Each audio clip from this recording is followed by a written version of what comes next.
नमस्कार, vision world की खास पेशकश मुद्दों के महाशो आर पार में आपका स्वागत है। मैं हूं प्रदीप सिंह। आर पार में आज हम बात करेंगे, कहते हैं कि राजनीति में रंग बदलने में देर नहीं लगती और ना ही राजनीति का कोई उसूल ही होता है। जैसे जमीन पर रखा बिना पेंदी का लोटा कब किस तरफ करवट बदल दे ये किसी को पता नहीं होता, ठीक वैसी ही दशा आधुनिक राजनीति की हो चली है, जिससे लोकतंत्र की मर्यादा तार तार हो रही है।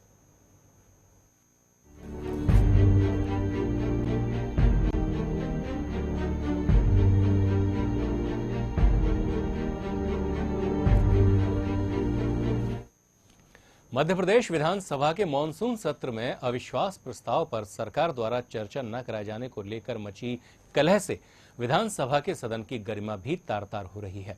प्रतिपक्ष समानांतर सभा लगाए जाने के साथ साथ राज्यपाल से मिलकर दोबारा सत्र का आह्वान कर रहा है, जिसके बाद राज्यपाल रामनरेश यादव ने सीएम और विधानसभा अध्यक्ष को पत्र लिखकर दोबारा सत्र बुलाने की सलाह दी है।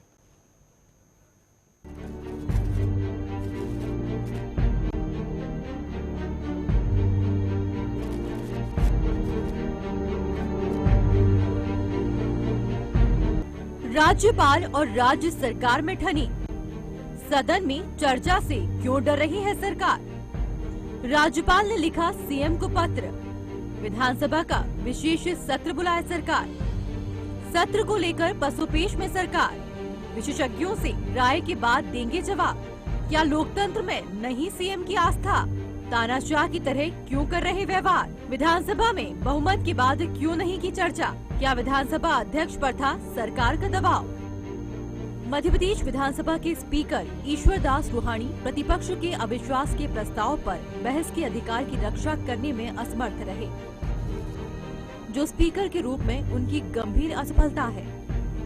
वैसे तो स्पीकर की भूमिका ठीक वैसे ही होती है जैसे 32 दांतों के बीच में जीवा रहती है, लेकिन 11 जुलाई को विधानसभा में स्पीकर ईश्वर दास रूहानी ने जो छाप छोड़ी, उससे पहली बार मध्य प्रदेश विधानसभा में सदन की गरिमा शर्मसार हुई। विधायिका में अविश्वास प्रस्ताव प्रतिपक्ष के हाथ में एक महत्वपूर्ण अधिकार, उसे किसी भी हालत में कमजोर और हल्के ढंग से सीमित नहीं किया जाना चाहिए। ये बातें आजाद भारत की चुनी हुई लोकसभा के प्रथम स्पीकर जीवी मावलंकर ने स्पीकरों के एक सम्मेलन को संबोधित करते हुए कही थी। लेकिन स्पीकर द्वारा अविश्वास प्रस्ताव पर बहस नहीं करवाकर वो अपनी महत्वपूर्ण जिम्मेदारी से महरूम रह गए और जिस दुर्गति से सदन की कार्यवाही का समापन हुआ, उससे देश की संसदीय प्रजातंत्र की उच्च परंपराओं को रौंदते हुए सरकार की सहायता की गई और प्रतिपक्ष के साथ गंभीर अन्याय। ये सत्र वर्तमान विधानसभा का आखिरी सत्र था। विधानसभा का आखिरी सत्र एक तरह का विदाई सत्र होता है। उस सत्र की आखिरी दिन सभी सदस्य भावुक होकर शिकवे शिकायत भूलने की बात करते हैं। स्वयं स्पीकर सभी का आभार मानते हैं, लेकिन इस बार ऐसा कुछ नहीं हुआ और लगभग एक कटुता के वातावरण में विधानसभा का आखिरी सत्र समाप्त हुआ। ये प्रदेश के लिए शर्म की बात है, जिसके लिए स्पीकर पूरी तरह से जिम्मेदार है।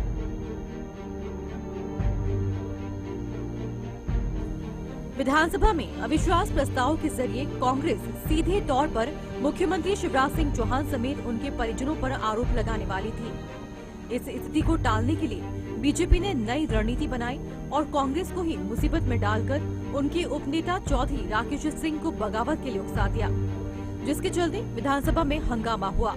फिर अध्यक्ष ने सत्र को निश्चित काल के लिए स्थगित कर दिया, जो कांग्रेस को बेहद नागवार लगा और सूबे की राजनीति में उथल पुथल मच गयी। फिर विपक्ष ने सरकार की शिकायत राज्यपाल से की, जिसके बाद राज्यपाल ने मुख्यमंत्री और विधानसभा अध्यक्ष को तलब किया। पिछले 10-12 दिनों से हर किसी की नजर राजभवन पर टिकी रही। अंततः थक हार कर राज्यपाल रामनरेश यादव ने पत्र के माध्यम से सरकार को सत्र बुलाने का सुझाव दिया। राज्यपाल के पत्र से विपक्ष की खुशी का ठिकाना नहीं रहा, तो सरकार के माथे पर संकट का पसीना टपकने लगा, क्योंकि सत्र बुलाने और न बुलाने पर दोनों ही तरफ से सरकार कटघरे में खड़ी होगी। राज्यपाल की पहल को सरकार के रणनीतिकारों की बड़ी असफलता के तौर पर देखा जा रहा है। रणनीतिकारों ने मुख्यमंत्री और सरकार पर लगने वाले आरोपों को विधानसभा के रिकॉर्ड में दर्ज न होने देने की रणनीति बनाई थी, जो पहले चरण में सफल भी रही।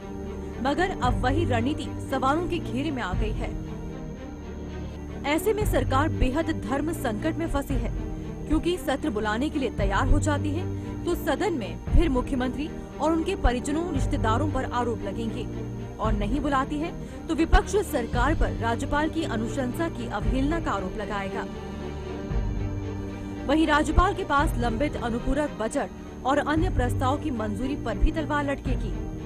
हालांकि विपक्ष को उम्मीद है कि पार्टी द्वारा सरकार के खिलाफ पेश अविश्वास प्रस्ताव पर चर्चा के लिए विधानसभा का विशेष सत्र बुलाया जाएगा, क्योंकि मानसून सत्र की समाप्ति के बावजूद महामहिम ने अभी तक सत्रावसान की अधिसूचना पर हस्ताक्षर नहीं किए हैं। इसलिए राज्यपाल को विधानसभा का सत्र बुलाने का अधिकार है। वहीं सरकार के प्रवक्ता नरोत्तम मिश्रा ने साफ किया कि सरकार राज्यपाल के पत्र के बाद कानूनी जानकारों से राय ले रही है, जिसके लिए सरकार ने कैबिनेट की बैठक भी बुलाई है। उसके बाद ही सरकार आगे फैसला लेगी। सरकार अभी पत्ते नहीं खोल रही है। उसकी कोशिश है कि सत्र भी न बुलाना पड़े और राज्यपाल के सुझाव की अवहेलना भी न हो। कहते हैं कि कद्दू गिरे चाकू पर या चाकू गिरे कद्दू पर, कटना तो हर हाल में कद्दू को ही है। मध्य प्रदेश में भी ठीक ऐसे ही हालात से बीजेपी सरकार गुजर रही है। राज्यपाल के सुझाव पर यदि विधानसभा का विशेष सत्र बुलाया जाता है तो सरकार को कांग्रेस के हमलों को झेलना होगा, और नहीं बुलाती है तो पूरे प्रदेश में सरकार की मंशा पर सवाल उठेंगे। Bureau report, vision world.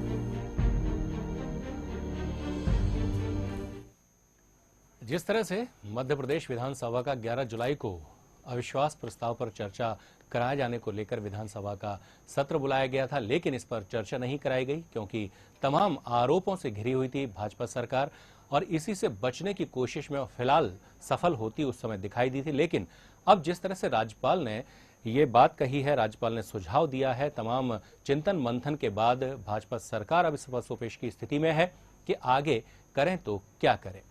हमारे साथ चर्चा में शामिल हो रहे हैं वरिष्ठ पत्रकार डॉक्टर वाहिद नसीम साहब। नसीम साहब, आपका स्वागत है। वाहिद जी, सबसे पहला सवाल आपसे यही करना चाहूंगा, जो कुछ हुआ 11 जुलाई को, आपको क्या लगता है? कहा जा सकता है, आम जनमानस तो यही कह रहा है, शायद उचित नहीं था, बहस जरूरी थी। प्रदीप जी, मैंने ऐसा अपनी जीवन काल में कम से कम बहुत कम देखा है जी। जिस तरह भारतीय जनता पार्टी सरकार, ये सदन जिस तरह से सवाल जवाब से डरा है, इतनी दहशत मैंने पहले कभी किसी विधानसभा में नहीं देखी जी। मुझे लगता है कि कुछ न कुछ इल्जामात जो है वो कांग्रेस के पास जरूर ऐसे हैं जिनसे भारतीय जनता पार्टी सरकार बिल्कुल इतनी डरी हुई है कि वो उनको सदन में उठने ही देना नहीं चाहती। वरना क्या मजबूरी थी कि राज्यपाल के सुझाव के बाद, क्योंकि आदेश नहीं है मगर सुझाव जैसा आदेश है, उसके होने के बावजूद सरकार बचने के रास्ते खोज रही है। विधानसभा सत्र न बुलाना पड़े, अविश्वास का सामना न करना पड़े, प्रस्ताव का सामना न करना पड़े। देखिए, मुझे लगता है, जहां तक मेरा अनुभव है, कि कुछ न कुछ ऐसे तीखे सवाल जरूर हैं जिनका भारतीय जनता पार्टी सामना नहीं करना चाहती है, जन पंचायत में उन मुद्दों को उठने देना नहीं चाहती है, इसीलिए वो इस कदर डरी हुई और भाग रही है बाकायदा इससे। तो मुझे लगता है कि कोई ना कोई चोर की दाढ़ी में तुनके वाली कहानी मुझे यहाँ नजर आती है। भाई जी, और यह बात यहाँ इस तरह से भी साबित हो सकती है, जो अविश्वास प्रस्ताव पर चर्चा नहीं कराए जाने के बाद कांग्रेस ने एक मुहिम छेड़ी है, जिस तरह से भारतीय जनता पार्टी सरकार के खिलाफ हर जिले में जाकर अविश्वास प्रस्ताव पर चर्चा के लिए एक विधानसभा जैसी तैयारी की जा रही है, उसको आयोजन किया जा रहा है। आम जनता को यह बताने की कोशिश की जा रही है कि अविश्वास प्रस्ताव में क्या बिंदु आते, किस तरह के आरोप प्रदेश की सरकार और उसके मुखिया के खिलाफ थे, जिनसे बचने की कोशिश भाजपा सरकार ने की और खासकर मुख्यमंत्री शिवराज सिंह चौहान ने की, और इसमें कहीं ना कहीं सफल होते दिखाई दे रहे हैं। और इसी परेशानी को लेकर शायद ये चिंतन मंथन इतना ज्यादा चल रहा है राज्यपाल के सुझाव के बाद भी। देखिए, मुझे नहीं लगता कि भारतीय जनता पार्टी कहीं चिंतित है कांग्रेस के जो जनता के बीच में जाके सदन लगा के वो अविश्वास प्रस्ताव पर चर्चा कर रहे हैं। इससे बहुत फायदा कांग्रेस को होने वाला नहीं है, भारतीय जनता पार्टी को बहुत बड़ा नुकसान होने वाला नहीं है। यहाँ पर जिस नुकसान से बचने की कोशिश की जा रही है वो नुकसान लीगल है विधानसभा में। बिल्कुल, अगर आप विधानसभा में कोई सवाल उठाते हैं, कोई इल्जामात लगाते हैं, उसका जवाब बाकायदा मशीनरी को देना होता है। बिल्कुल। अगर वो जवाब दिया जाएगा तो उसकी इंक्वायरी भी होगी, इंक्वायरी होगी तो बहुत सारे परतें खुलेगी।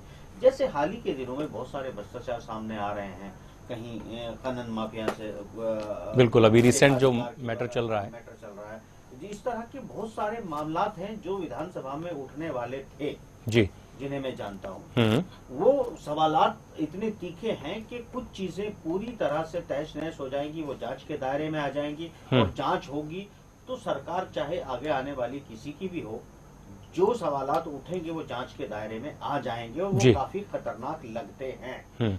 इसी उन सवालों से बचने के लिए भारतीय जनता पार्टी बिल्कुल इस अविश्वास प्रस्ताव का या इस सदन का सामना ही नहीं करना चाहती, वो सदन चलाना ही नहीं चाहती। तमाम दबाव के बावजूद, तमाम मैं कहूं कि ऐसी बहुत कम घटनाएं इतिहास में मौजूद हैं जब राज्यपाल को इस तरह के सदन बुलाने के सुझाव देने पड़े हों। इस तरह की सिचुएशन में ऐसे बहुत कम आपको देखने को मिलेंगे।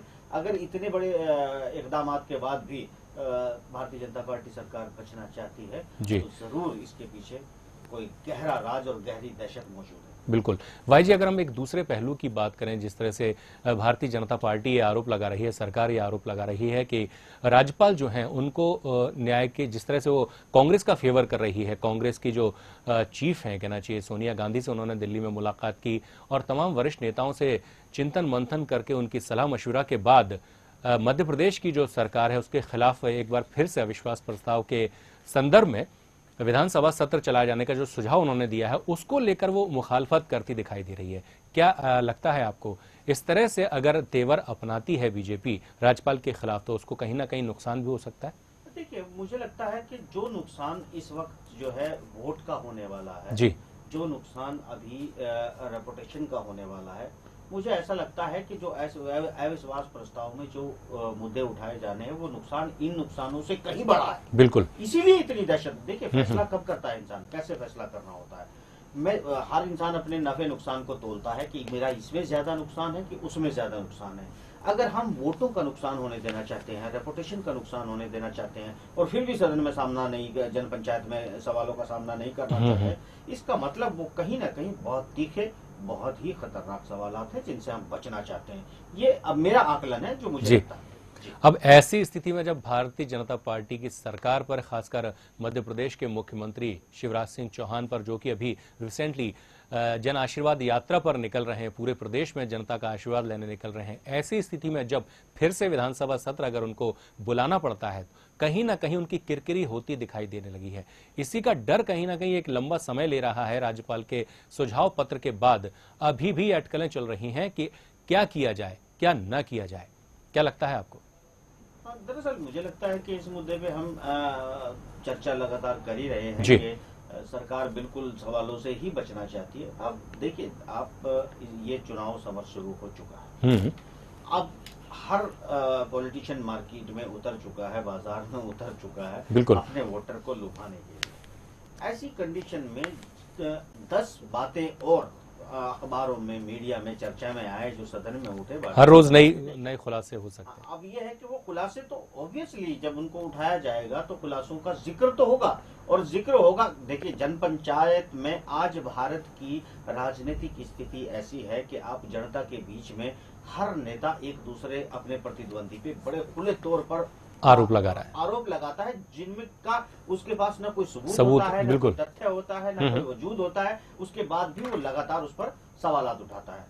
ये सवालात जो उठाए जा रहे हैं, इन सवालातों से मुझे लगता है कि राजनीति की शब्दों पे गौर कीजिएगा कि राजनीति की चमड़ी इतनी मोटी हो चुकी है कि इस तरह की बातों से जनता में कही जाए उनको उसका राजनीति पे कोई खास असर नहीं पड़ता है। सवाल है कि कानूनी दायरे में वो ना फंसे, कानूनी दायरे में कानूनी पेच में ना फंसे, सिर्फ उसकी रक्षा करनी है।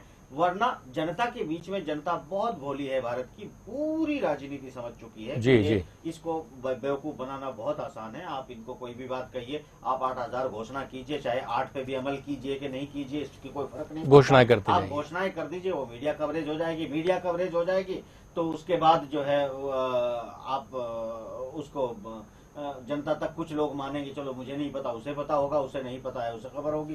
तो इस तरह की जो बिल्कुल परिपक्व हो चुकी है, राजनीति समझ चुकी है कि जनता कुछ भी कहेगी, वोट वो हमको ही देगी, हमसे बाहर कहीं जाने वाली नहीं है, वोटों का बहिष्कार करने वाली नहीं है। इसलिए वो वहां पर जनता के बीच में कोई भी वादा करने का कोई अहमियत नहीं, कोई इल्जाम लगाने की कोई अहमियत नहीं है। मगर जन पंचायत ये कानून पंचायत है जी। ये विधायक अधिनियम जहां पर मायने रखते हैं, जहां पर कहे गए सवाल का एक रिकॉर्ड होता है, उस रिकॉर्ड का एक जवाब दिया जाता है। इस तरह के सवालों से बचने का बिल्कुल कोई ना कोई कारण जो है वो डर और दहशत ही हो सकता है, दूसरा कुछ मुझे नजर नहीं आता। बिल्कुल वाहिद जी, अब हम बात अगर ईश्वरदास रोहानी की करेंगे, जो कि विधानसभा में विधानसभा के अध्यक्ष हैं। निश्चित रूप से उनके ऊपर भी उंगली उठाई जा रही है, उनके ऊपर ये आरोप लग रहा है कि सदन की गरिमा को उनके द्वारा ही तार तार किया गया है। क्या लगता है आपको, ईश्वरदास रोहानी ने उस वक्त जो फैसला लिया क्या वो जायज था? क्या उन्होंने अगर अविश्वास प्रस्ताव पर चर्चा नहीं कराई, विधानसभा सत्र को खत्म करने की जो घोषणा कर दी उन्होंने, क्या वो जायज था? क्योंकि निश्चित रूप से विधानसभा वो जगह है जहां आम जनता के हितों के जो मुद्दे हैं उन पर चर्चा बेहद जरूरी होना होती है। दरअसल प्रदीप जी, जिस तरह आपको बहुत सारी खामियां, बहुत सारी गलतियां जो अभी अभी उत्तर प्रदेश की जो मिनिस्ट्री का विस्तार हुआ था उसमें आपको देखने को मिला होगा कि मंत्री जी को शपथ किसी और चीज की लेनी थी, शपथ दूसरे की ले लीजिए। तो आमतौर पर तकनीकी पहलुओं पर भी बिल्कुल गौर नहीं किया जाता, अपने पद अपनी गरिमा को ध्यान में नहीं रखा जाता। ये आम प्रचलन हो चुका है। जनता बहुत ज्यादा इनकी बातों पर गौर नहीं करती है। ये जो चाहे कर लें, उस पर कोई बहुत ज्यादा फर्क नहीं पड़ता है। और वो ये जो हालात हैं प्रदीप जी कि विधानसभा आप बुलाते हैं, सत्र बुलाते हैं, सत्र बुला के पहले से आप एक शतरंज का बिसात बिछाते हैं, एक चौसर बिछा लेते हैं और गिनी गिनाई गोटियां आप डालते हैं और उसी के बाद पूरा एक ड्रामा खत्म होता है। और ड्रामा खत्म होने के बाद में आप भूल जाते हैं कि हम अगर इसको बिल्कुल स्थगित करें तो खत्म ही, इस सत्र को ही खत्म क्यों ना मान लिया जाए, ऐसी घोषणा कर दें। तो कानूनी प्रक्रियाओं को भी हम अगर भूल जाते हैं और उत्साहित होते हैं अपनी उन चालों से जो हमने पहले से प्लान की थी, तो वो जो उत्साह है वो इस तरह की गलतियां इनसे करवाता है। और अपनी गलती के बचाव के लिए मीटिंगें चल रही हैं, जवाब देने के लिए रास्ता। देखिए कितनी शर्म की बात है कि राज्यपाल आपको कह रहा है कि आपने मुझे ये कानूनी प्रतीत नहीं होती, जो आपने तरीका अपनाया है विधानसभा को स्थगित करने का, वो कानूनी प्रतीत नहीं होता। इसलिए अविश्वास प्रस्ताव पर चर्चा के लिए आपको दोबारा सत्र बुलाने का सुझाव देते हैं। तो मुझे लगता है कि ये इससे बड़ा, इससे कड़े शब्द राज्यपाल और क्या लिखेगा। राज्यपाल आदेश नहीं दे रहा है, मगर जो बात राज्यपाल ने कही है, अगर सरकार को इस तरह का नोटिस आता है तो क्या राज्य सरकार की मंशा पर शक यकीन में नहीं बदल जाता? बिल्कुल बिल्कुल। इस समय पूरे अगर मध्य प्रदेश की बात करें तो कहीं ना कहीं भारतीय जनता पार्टी की जो सरकार है उस पर उंगली जरूर उठ रही है, उसकी मंशा पर निश्चित रूप से उंगली उठ रही है। ऐसी स्थिति को देखते हुए जिस तरह से आपने ड्रामे की बात कही विधानसभा में, एक नया ड्रामा हो सकता है जो राज्यपाल ने सुझाव दिया है मध्य प्रदेश के मुख्यमंत्री को, जो पत्र लिखकर विधानसभा सत्र दोबारा आहूत करने की बात कही है, तो उसको लेकर क्या नहीं लगता कि एक नया नाटक, नया ड्रामा फिर से प्रदेश सरकार रच सकती है विधानसभा में? देखिए प्रदीप जी, अब जो इल्जामात कांग्रेस जनता के बीच में जाके लगा रही है, राज्यपाल की इस चिट्ठी से उनकी इस योजना को बल मिलता है जी। जनता में उनके इल्जामों के प्रति विश्वास बढ़ेगा। भारतीय जनता पार्टी को इस चिट्ठी का इतना बड़ा नुकसान हो चुका है, वो विधानसभा सत्र बुलाए न बुलाए, अगर हम वोटिंग लेवल पर लें तो वो नुकसान भारतीय जनता पार्टी का हो चुका है। क्योंकि जनता में निश्चित रूप से राज्यपाल की चिट्ठी की खबर पहुंचने के बाद कि बुलाने की बात कही गई है, अनैतिक माना गया है। ऐसी कंडीशन में जो कांग्रेस पार्टी इल्जामात लगा रही है, वो उनको बल मिलता है, जनता उस पर विश्वास करने के लिए बाध्य हो जाएगी जी। अब सवाल ये उठता है कि अगर आप बुलाते हैं और फिर से आप अविश्वास प्रस्ताव पर चर्चा करते हैं, अगर आपका सिर्फ यही नुकसान है कि सिर्फ हम पर कुछ इल्जाम लगाए जाएंगे और इल्जामों को हम सफाई से दे सकते हैं, तो मुझे लगता नहीं कि भारतीय जनता पार्टी को बुलाने में कोई हर्ज है। मगर उसके बावजूद भारतीय जनता पार्टी लगातार मीटिंग कर रही है, कैबिनेट जवाब देने की कोशिश कर रही है, कानूनी सलाहकारों को बुलाया गया है। इससे बिल्कुल साफ जाहिर होता है कि आपके मन में कोई बहुत बड़ा चोर है, बहुत बड़ा भय है, बहुत बड़ा डर है जिससे आप भागना चाहते हैं। और निश्चित रूप से ये जो डर दिखाई दे रहा है इसी बात का है कि जो आरोप से घिरी हुई है कांग्रेस के जो तमाम आरोप हैं, खासकर अवैध उत्खनन के मामलों को लेकर मुख्यमंत्री पर जो आरोप लग रहे हैं, उनके परिजनों पर जो आरोप लग रहे हैं, कहीं ना कहीं उसी बात की गंभीरता को, उन आरोपों की गंभीरता को समझते हुए बचा जा रहा है। मध्य प्रदेश में भारतीय जनता पार्टी की जो सरकार है वो कांग्रेस के आरोपों से बचने के लिए ही शायद एक बार फिर से डिनाई कर सकती है, मना कर सकती है, और उनके सुझाव को, राज्यपाल के सुझाव पर शायद हो सकता है अमल ना किया जाए।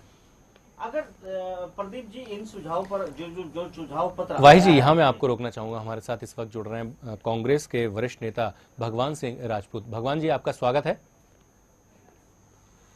राजपूत जी, स्वागत है आपका। राजपूत जी, आपसे जानना चाहेंगे, जिस तरह से मध्य प्रदेश के राज्यपाल ने आदेश ये तो नहीं हो सकता, वो सुझाव दिया है, उन्होंने, राज्यपाल ने एक सुझाव दिया है जिसमें कहा गया है कि विधानसभा का सत्र दोबारा बुलाया जाए ताकि इस पर चर्चा की जा सके। अविश्वास प्रस्ताव पर जो चर्चा होनी थी अधूरी रह गई थी, चर्चा ही नहीं हुई थी। क्या कहेंगे आप, क्या मंशा नजर आती है बीजेपी सरकार की? हो सकता है अविश्वास प्रस्ताव पर चर्चा कराई जा सके?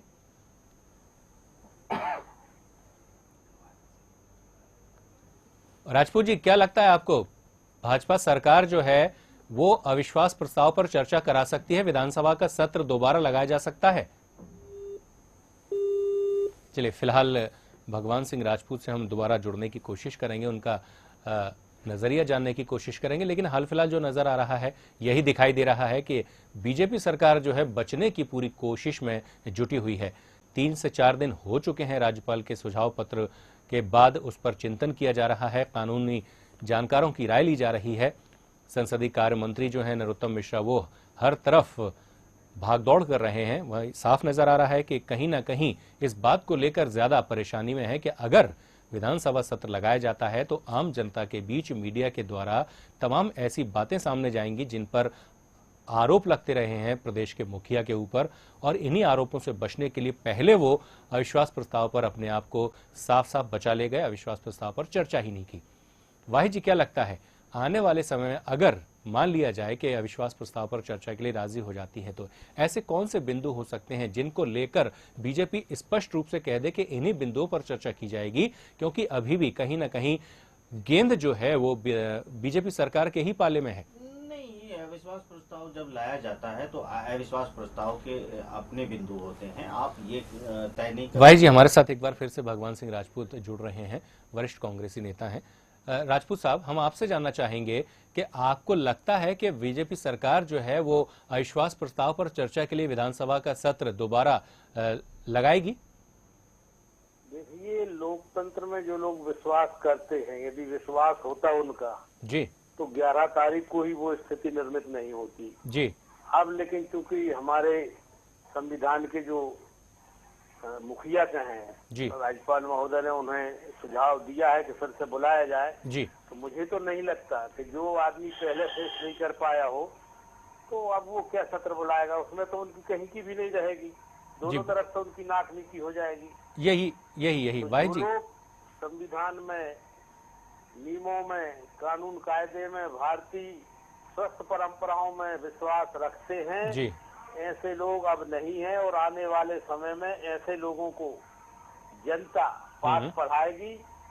ये लोग फेस नहीं कर पा रहा है और मुझे लगता है न करेंगे। आज उनकी जो मीटिंग हुई है जी, उससे कुछ ऐसा आभास हो रहा है कि ये सत्र पुनः नहीं बुलाया जाएगा, और ये एक तो 11 तारीख और ये आज का दिन इन्होंने क्या कुछ डिसाइड किया है, ये लोकतंत्र के लिए काले दिवस के रूप में ये दोनों दिन जाने जाएंगे। राजपूत जी, मैं वाहिद नसीम बोल रहा हूँ। मैं आपसे एक सवाल करना चाहता हूँ। राजपूत जी, मैं जानना चाहता हूँ कि कांग्रेस के पास ऐसे कौन से तीखे सवाल हैं जिससे विधानसभा में, जिस पर चर्चा से भारतीय जनता पार्टी बचना चाहती है। मुझे ऐसा लगता है कि Bharatiya Janata party log book में सवालात दर्ज ना हो जाएं, फिर उन पर इंक्वायरी ना हो जाए। कहीं ऐसे कोई खतरनाक सवाल तो आपके पास नहीं है?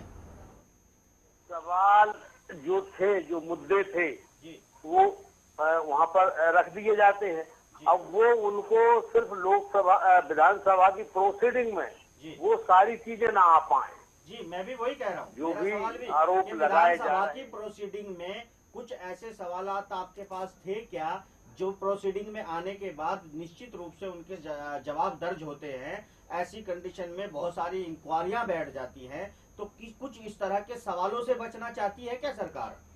भविष्य के लिए उनके लिए बहुत बड़ा वो रहेगा, इसलिए वो सदन में उस चीज को नहीं रखना चाहते।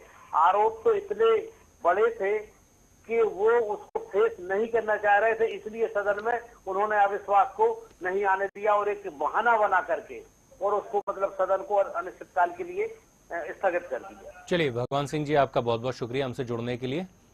और जिस तरह से भगवान सिंह कह रहे थे कि निश्चित रूप से कांग्रेस बचने की, भारतीय जनता पार्टी सरकार जो है वो बचती दिखाई दे रही है। विधानसभा का जो सत्र है दोबारा शायद ही उम्मीद नहीं की जा सकती कि वो ला सकते हैं। हमारे साथ भारतीय जनता पार्टी के प्रवक्ता दीपक विजयवर्गीय फोन लाइन से जुड़ रहे हैं। दीपक जी, स्वागत है आपका। दीपक जी, क्या उम्मीद की जाए कि जिस तरह से राज्यपाल का सुझाव पहुंचा है प्रदेश के मुखिया के पास, क्या लगता है विधानसभा सत्र दोबारा आहूत किया जा सकता है?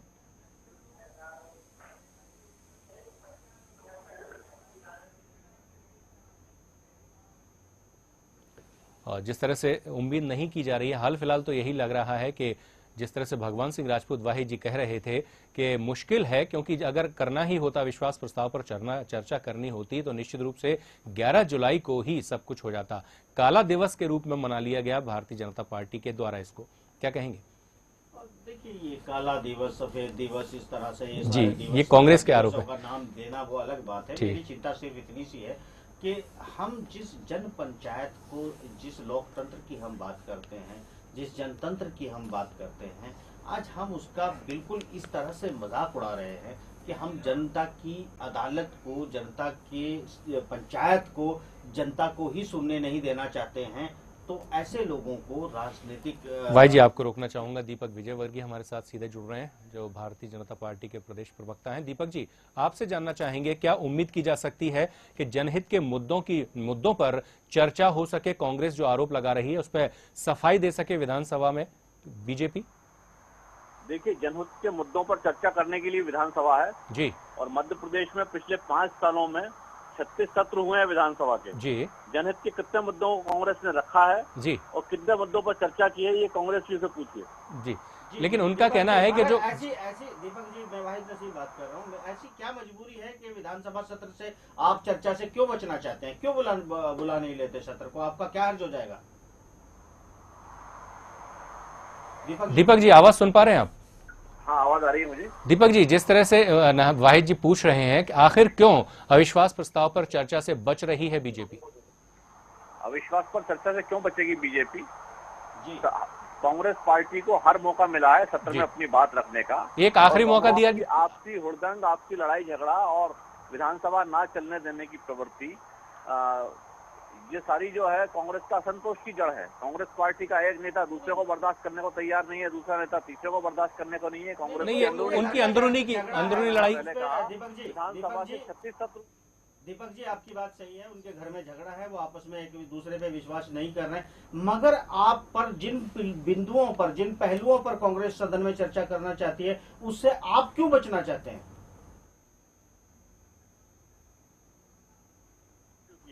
कांग्रेस पार्टी का एक एमएलए अगर चाहता है कि हमें फलाने दूसरे किसी मंत्री को व्यक्तिगत गाली बकनी है, व्यक्तिगत गाली गलौज करनी है, तो वो सड़क पे आके करे अपनी।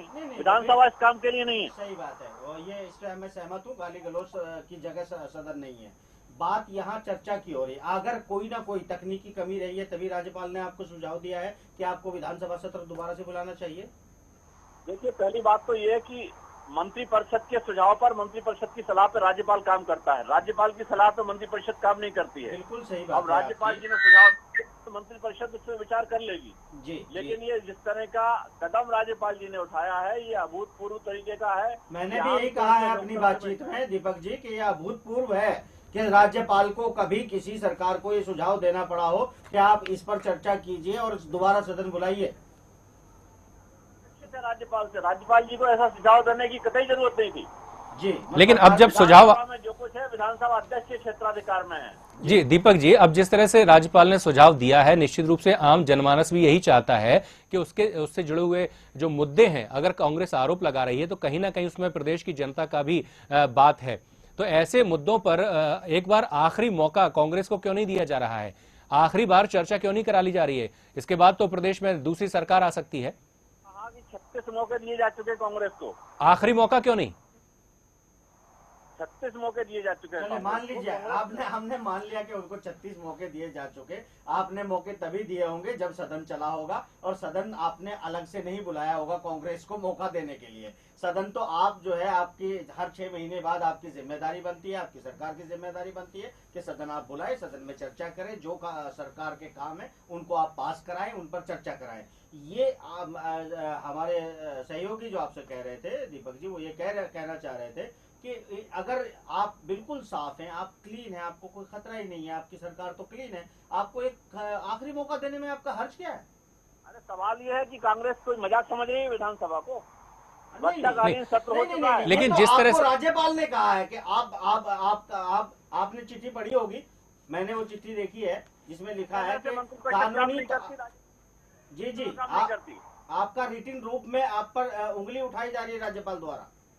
राज्यपाल कैसे उंगली उठा सकते हैं? राज्यपाल ने सुझाव दिया है कि विधानसभा सत्र कांग्रेस चाहती है विधानसभा सत्र बुलाए। कांग्रेस ने मजाक बना लिया विधानसभा को। मैंने जैसे पहले कहा, मैं उस लैंग्वेज में से एक वर्ड दीपक जी आपको बताता हूँ कि वैधानिक प्रतीत नहीं होता। राज्यपाल ने लिखा है कि ये सत्र जिस तरह खत्म किया गया है वैधानिक प्रतीत नहीं होता। ये उंगली है, ये उंगली नहीं अंगूठा है पूरा। देखिए, राज्यपाल जी को जो विदित होता हो वो समझे अपने आप को। स्पीकर ने कहा है जो कुछ मैंने किया है विधानसभा में वो वैधानिक है। मंत्रिपरिषद का काम पूरा हो चुका है और इसलिए उसके सत्र बुलाने का सवाल ही नहीं है। जी, ये इसका मतलब ये क्लेरिफिकेशन आपकी तरफ से आ गया है। ये मान लिया जाए कि राज्यपाल का जो सुझाव था उस पर भारतीय जनता पार्टी दोबारा विधानसभा सत्र लाने के मूड में नहीं दिखाई दे रही है। ये एक बड़ा कथन आपकी तरफ से आ गया है। इस संबंध में आप आधिकारिक बात करें मंत्रिपरिषद के प्रवक्ता से। जी, पार्टी के प्रवक्ता के नाते मेरा ये कहना है कि स्पीकर ने जो कह दिया वो फाइनल है। जी, और राज्यपाल अपने क्षेत्राधिकार का उल्लंघन कर रहे हैं, क्षेत्राधिकार का ट्रांसग्रेशन कर रहे हैं। अच्छा, पार्टी लेवल पर आपकी घोषणा हो चुकी है कि आप भारतीय जनता पार्टी जवाब देना नहीं चाहती है, न सदन बुलाना चाहती है। इसके लिए तो बहुत बहुत धन्यवाद। अब लेकिन बात यह आती है कि जिस तरह से आज कैबिनेट की मीटिंग थी उसमें दीपक जी आप बताएंगे किस तरह पे चर्चा हुई? क्या वहां, जैसे आप मना कर रहे हैं कि ऐसी कोई बात नहीं है, आप नहीं कह सकते, क्या वहां इस तरह की कोई बात हुई है और आगे हो सकता है कि विधानसभा सत्र लगाया जाए? मैं ये कह रहा हूं कि भारतीय जनता पार्टी के प्रवक्ता के नाते भारतीय जनता पार्टी का साफ मत है कि विधानसभा में जो कुछ हुआ वो अंतिम है। विधानसभा के क्षेत्राधिकार का मामला था और विधानसभा का वर्षाकालीन सत्र स्थगित हो चुका है और अब शीतकालीन सत्र आहूत होगा। अब कांग्रेस बेवजह की राजनीति करना चाहे, अपनी अयोग्यता, अपने निकम्मापन, अपने आपसी लड़ाई झगड़े को इश्यू बनाना चाहे और उसको दूसरा मोड़ देना चाहे तो उसका कोई औचित्य नहीं है। कांग्रेस पार्टी 50 ज्ञापन दे दे राज्यपाल जी का, उसका कोई औचित्य नहीं है। राज्यपाल जी को इस मामले में कोई क्षेत्राधिकार नहीं है। राज्यपाल के ज्ञापन की कोई औचित्य नहीं है। सिर्फ विधानसभा की प्रोसीडिंग में जो इल्जाम आते हैं उनका औचित्य होता है। ये हम भी चर्चा कर चुके हैं, कांग्रेस भी चर्चा कर चुकी है। बेसिकली आप भी जानते हैं, हम भी जानते हैं, जो विधानसभा की प्रोसीडिंग में जो सवालात आते हैं उन्हीं का महत्व होता है, खाली ज्ञापन देने का कोई महत्व नहीं होता है। हम भी इसी बात पर चर्चा कर रहे हैं, आप ही की बात से सहमत है। चलिए दीपक जी, बहुत बहुत शुक्रिया हमसे चर्चा के लिए। और जिस तरह से दीपक जी कहीं ना कहीं दिखाई दे रहा है, बचने की कोशिश साफ नजर आ रही है, उनके मुंह से ये बात भी साफ निकल गई कि आने वाले समय में नहीं है इस बात की संभावना ज्यादा कि मध्य प्रदेश में दोबारा विधानसभा सत्र जो है वो बीजेपी सरकार लेकर आए। तो वाहिद जी, अब आपको क्या लगता है? एक बात तो स्पष्ट हो गई, जिस तरह से दीपक जी ने कह दिया कि संभावना बिल्कुल नहीं है, यानी राज्यपाल ने जो सुझाव दिया था उस पर किसी तरह का कोई अमल नहीं करती दिखाई दे रही है। बहुत क्लियर हो चुका है, राज्यपाल को ही जो है असंवैधानिक ठहरा दिया गया। बिल्कुल। मैंने जो देखिए, जहां तक मुझे पत्रकारिता का तजुर्बा है, मैं जानता हूं कि हम किसी तीखे सवालों को जो विधानसभा में प्रोसीड हों और फिर वो खुल के सामने आएंगे, इस तरह के इल्जामात से बचने की मुझे ये कोशिश प्रतीत होती है। मैं यकीन के साथ तो नहीं कह रहा हूँ, मगर मुझे ऐसा लगता है। देखिए, जहां तक सवाल इस तमाम चर्चा में उठता है, अभी दीपक जी जो कह रहे थे, वो दीपक जी भी आपको दिखाई दिया होगा कि वो बिल्कुल किसी तरह से दोबारा विधानसभा सत्र के एक किसी भी चर्चा के मूड में नहीं। बिल्कुल, और साफ दिखाई दे रहा बीजेपी अपने बचाव में हर तरह के हथकंडे अपनाती हुई नजर आ रही है। वाहिद जी बहुत बहुत शुक्रिया चर्चा में भाग लेने के लिए। जिस तरह से पूरे मध्य प्रदेश में 11 जुलाई में जो अविश्वास प्रस्ताव पर चर्चा की बात चल रही थी, विधानसभा में सत्र चल रहा था, बीजेपी ने जिस तरह से पूरा एक गेम रचा, उसके साथ ही एक कहना चाहिए मध्य प्रदेश विधानसभा के जो अध्यक्ष हैं उन पर कहीं ना कहीं जरूर उंगली उठी। उसी के आगे चलते हुए बात को ले जाकर जब देखा गया, मध्य प्रदेश के राज्यपाल ने अभी वर्तमान में जो एक पत्र लिखा मध्य प्रदेश के मुख्यमंत्री को, इस बात के लिए उन्होंने उनसे कहा कि अगर वो विधानसभा सत्र दोबारा बुलाते हैं तो निश्चित रूप से वैधानिकता बरकरार रह सकती है विधानसभा की, लेकिन उस पर भी शायद अमल करती भाजपा सरकार मध्य प्रदेश में नजर नहीं आ रही है। आर पार में आज के लिए इतना ही। नमस्कार।